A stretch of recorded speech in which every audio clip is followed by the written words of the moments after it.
Hey folks, it's the 1st of April 2020 and the weather is miserable outside, so we're going to do a couple of videos today.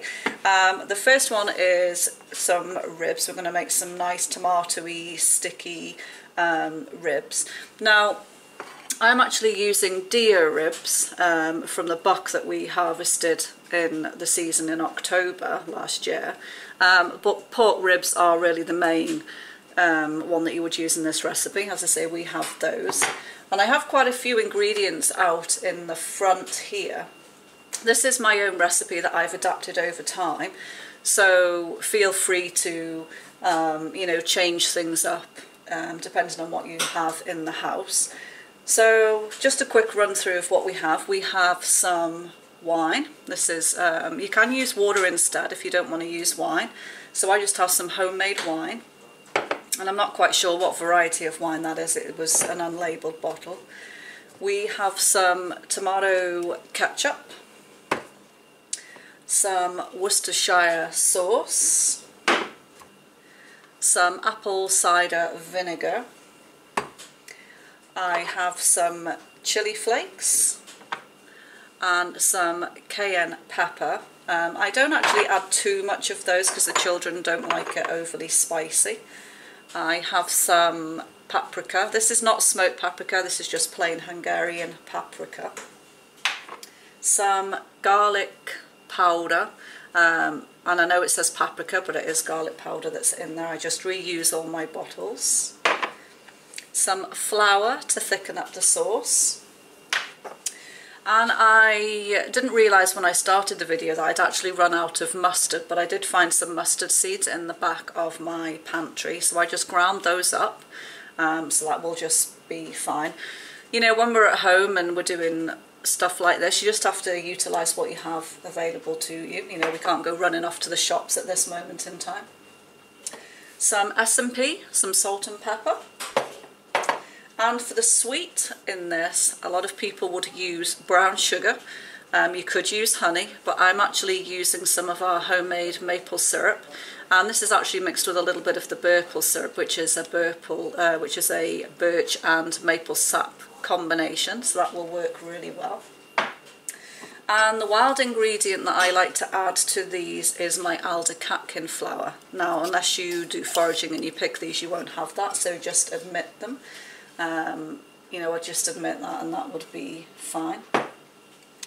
So the next step really is we need to chop up our onion, and this is an onion that needs using up. He's getting a little squidgy, and we need to brown off our ribs and get the sauce ingredients together in a saucepan. So when we've done that, I will get back to you. So we're over at the stove now, and we're going to first of all assemble our ingredients for our sauce, and I think Aspen is going to help with this. So did you want to put them in there? You'll have to scrape it out. So first of all, in goes the maple and the burple syrup, and I will just get behind and I'll throw a few more things in as well. So our flour, and I will put all the ingredients down below because there is quite a few things here. So the paprika, our mustard powder, our wine,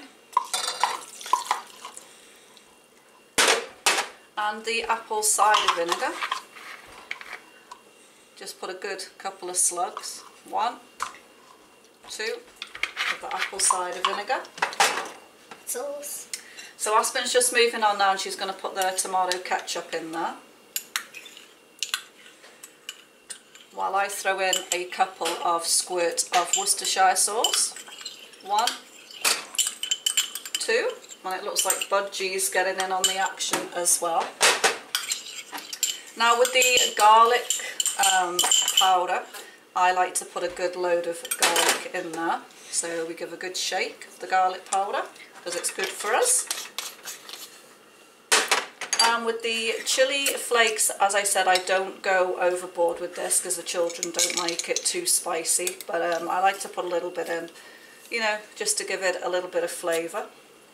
Same with the chili flakes.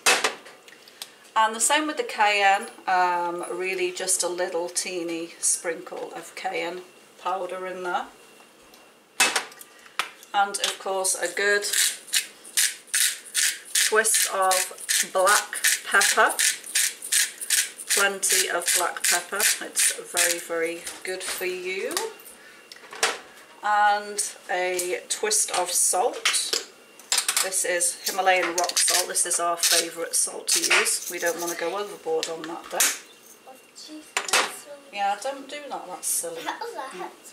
Put Budgie out the way. Budgie got salt, so we need to give him a wash.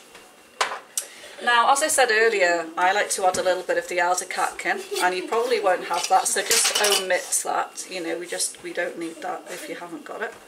I just like the little bit of a flavour, and I need to use it up anyway because it's coming round to picking them again. So a little sprinkle of that in there. And all we need to do now is we just need to turn the heat on. And whilst I do that, I'm going to turn the back ring on here so we can get the ribs going. And we'll just move all of these things out of the way because we don't want them to get burned. Just move those. I have to excuse my arms just for a few moments while we get all of these things out of it. And grab a whisk. And we'll just stir this in. And you may find you need to add a little bit of water to this because it will go quite thick, and it doesn't water it down too much, it just gives you extra sauce at the end of the day. So we'll just turn that up high so we can get that mix going on. And I will just can you just keep on stirring that, Aspen? Why do we stir it? To mix everything in. Yeah, and so it doesn't stick. So I'm going to go in and add just a little touch of water into that. And Aspen's going to keep stirring until it starts to thicken up. And then we're going to get our deer ribs frying.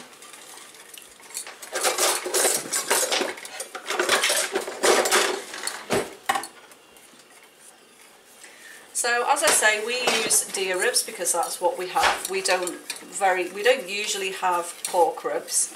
We don't raise pigs here on the homestead. We used to many years ago, but not anymore. So we just use deer ribs, and I find that that works just as well. But pork ribs would be the usual thing to use. And there's still a lot of fat on these ribs, as you can see, but I leave that on. Although tallow isn't the best to eat, it does give some flavour to the dish. So we're just going to put the ribs in here just to brown. And my pan could have been a little bit hotter for that purpose. I do have my slow cooker behind, which is on high, warming up. And excuse it if you can see a little bit of smoke coming off the ring. It's not on fire. It's there's just something on there that's just burning off. Some dripped out. That's what's it. Oh, that's why. Some dripped out. That's fine. So we're just waiting for the ribs to brown. And browning the ribs just gives it a little depth of flavour. It's the same if you're making a roast. Always try and brown it first because it does make a difference, you know, to the flavour of the overall dish at the end. So we will get those frying and we will get this sauce finished, and when both of those are done, we'll get back to you. Okay, so we've browned off the ribs and they're ready to go in. I had the slow cooker preheating on high as we were putting the sauce together and browning off the ribs. So here are the browned ribs, and all we do, really, really easy, really quick, we just put them in the slow cooker. And you may notice that the other side of the ribs there are actually not browned. It's really hard to brown that side. But we have a nice brown on here, so that will be all good flavour. And here is our sauce with the onion in. Now if you have some sweet peppers lying around, they would go really well in this. I don't have them, so obviously I didn't put them in. So again, just simple. We just take our sauce and pour it all over the ribs. Make sure that you cover them and make sure that you get all of the sauce out of there. And I'm just going to rinse that pan with a little water.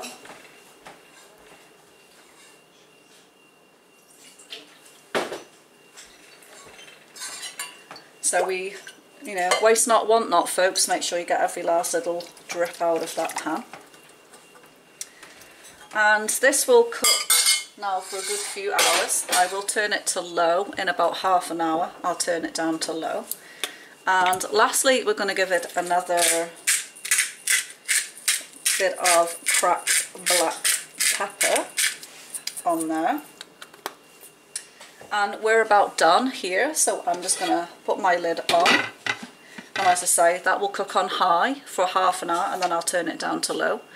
And we will get back to you later. What we need to do when this is cooked is I put it in the oven to roast a little bit, just to get that crispiness, because the maple syrup will blacken and it gives that stickiness to the ribs.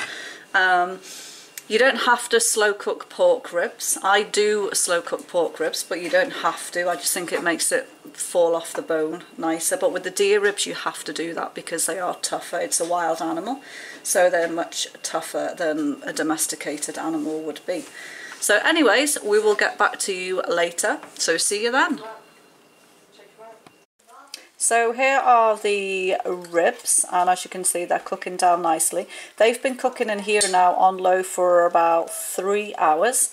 And as you can see, the sauce is nice and thick on them, and all I like to do is just move a little bit of the sauce over the top. And I'm using the camera by hand here, so it's a little bit jumpy. But as you can see, they're cooking nice, and they have another 2 hours to cook. And then we will be popping them in the oven, either to grill them or to just cook them in the oven a little bit more. I'll probably just grill them, to be honest. So I'm going to pop the lid back on and we'll see them later. Righty-ho, the ribs are cooked. And this isn't too hot, I'm just going to lift this up and see if you can see that they're all nice and cooked in there. So the next step is to pop these onto a baking sheet. Now I've decided to grill them or broil them, depending on which neck of the woods you come from. Really, because I don't need the oven on, and you will kind of get the same effect. So all we're going to do is just carefully lift the 2 rib plates out and put them on my tray. And this one I'm just going to try and flip over. So as you can see, there's plenty of sauce there. And then what we're going to do is, we're just going to grab a soup ladle, and we're just going to ladle all this nice tasty sauce over the top of the ribs. And as this grills or broils, this sauce will caramelise and start to blacken and almost start to burn, and that is exactly what we want. So these are going to get popped in the grill now and get grilled, and to serve with these I'm simply just making a vegetable rice. And what I have in here is some dehydrated vegetables. So I have some celery, some mushrooms, what else? So yes, some spring onions in there. Some dandelion roots that I dug up in the garden, some parsnip roots, very small ones that just needed to be used, and some carrots, and a knob of butter in there. So that's what we're going to serve with the ribs, some nice vegetable rice. So without much further ado, we're going to pop these under the grill, and we will bring you back when we plate up. So there we are, the ribs are ready, they have been grilled, and as you can see, all of the sauce started to do exactly what I said, where it starts to catch around the edge, and it thickened up all nice. So we're going to get to the table now and serve up our supper. If you like that video, subscribe, thumbs up and share, and thanks for watching, and I will see you on the next video. Bye!